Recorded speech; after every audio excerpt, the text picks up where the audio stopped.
Hello viewers, welcome to my channel. आज मैं Excel की एक स्पेशल ट्रिक आपसे शेयर करने जा रहा हूं कि एक्सेल में हम टेबल कैसे बना सकते हैं, वो भी डेटा टेबल कमांड की मदद से।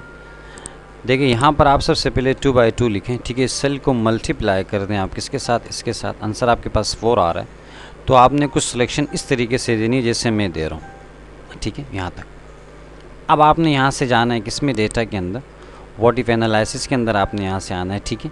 आने के बाद डेटा टेबल में रो इनपुट सेल में एक सेल देना है और कॉलम में आपने सेकंड सेल दे देना, देन ओके कर दें।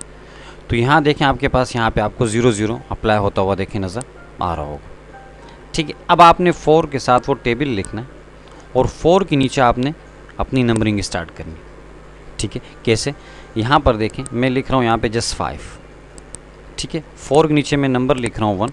अब आप यहाँ से अपनी गिनती ले जाएं जहाँ तक आपने इसको अप्लाई किया था, 15 तक आ रहा है। अब देखें 5 1 द 5, 5 2 द 10, 5 3 द 15 आपको यहाँ नज़र आ रहा होगा। यहाँ मैं कलर अप्लाई कर देता हूँ, ठीक है।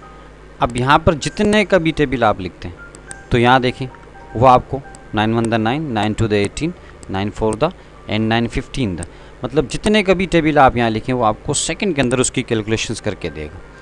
अब ये देखें ये एरिया आपको अजीब सा लग रहा होगा यार, यहाँ पे देखें मल्टीप्लाई हुआ हुआ। अब आप इसको क्या कर सकते हैं, यहाँ पे राइट क्लिक करके फॉर्मेट सेल में आकर, ठीक है, यहाँ से, और यहाँ से कस्टम में आकर यहाँ पर आप लगा दें जनरल को मिटाकर 3 सेमीकोलन, ठीक है।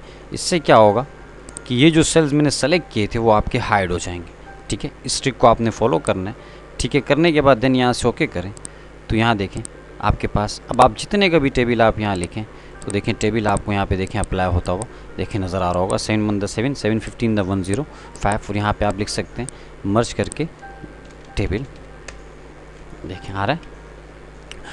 तो ये छोटी सी ट्रिक उम्मीद करता हूँ कि आपको समझ आई होगी। मिलते हैं अपनी नेक्स्ट वीडियो में, जब तक अपना ख्याल रखिएगा। अल्लाह।